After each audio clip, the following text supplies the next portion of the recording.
Charlie കാര്യം എന്താന്ന് വെച്ചാ പറയടാ.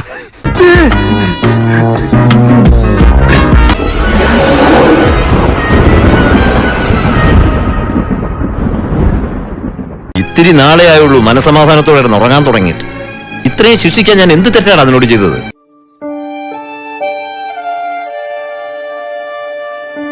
ഞാനിത് വിശ്വസിക്കാം. അങ്ങനൊന്നും ഇല്ല, അങ്ങനൊന്നും ഉണ്ടാവാൻ പാടില്ല. പറയട്ടെ ബാല, എനിക്കൊന്നും കേൾക്കണ്ട. മുതല കൊടുങ്ങ അത് കൊള്ളാലോ.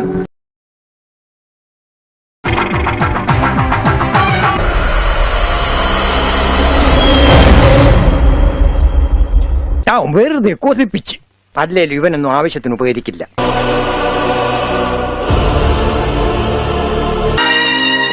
നായിന്റെ മോനെ, ലോകത്തിലെ ഏറ്റവും വൃത്തികെട്ട ക്രിമിനൽ പോലും ഇത്രയും തരംതാഴ്ന്ന പ്രവൃത്തി ചെയ്യില്ല.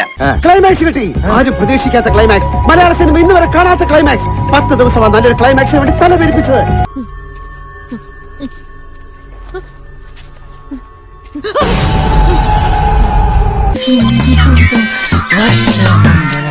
എവിടെ പോണ് മുട്ടിലിറങ്ങി?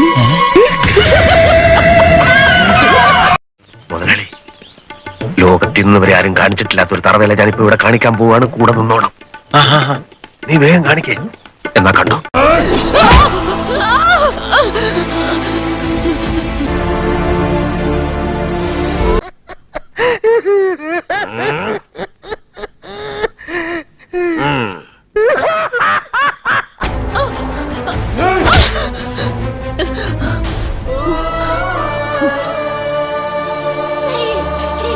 ഒന്ന് കാണണമെന്ന് വിചാരിച്ചിരിക്കായിരുന്നു. നീ ഇവിടെ രക്ഷപ്പെട്ടു പോലെ.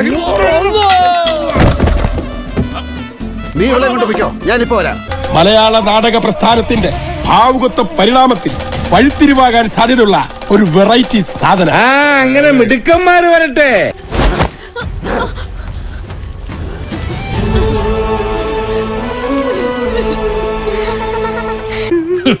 പോലീസ് എന്നെ ജീപ്പിൽ കെട്ടിക്കൊണ്ടുപോകുമ്പോ നീ എനിക്ക് ടാറ്റ തരുമല്ലടാ. ഞാൻ പോലീസ് ജീപ്പി മൂന്നാറിൽ ടൂറിന് പോണെന്ന് കരുതിയോടാ നീ.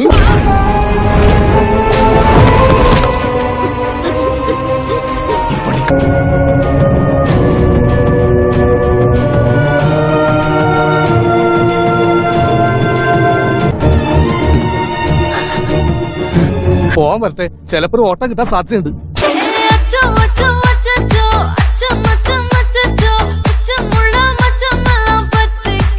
തോമസ് കുട്ടി പെണ്ണുങ്ങളെ കൊണ്ടുവരുമെന്ന് പറഞ്ഞാൽ കൊണ്ടുവന്നിരിക്കും. എനിക്ക് അനുഭവം ഉള്ളതാ. തൽക്കാലം വിട്ടിരിക്കുന്നു. ഇനി ആവർത്തിച്ചാൽ കൊത്തി നുറുക്കി കുഴിച്ചുകൂടി ഞാൻ.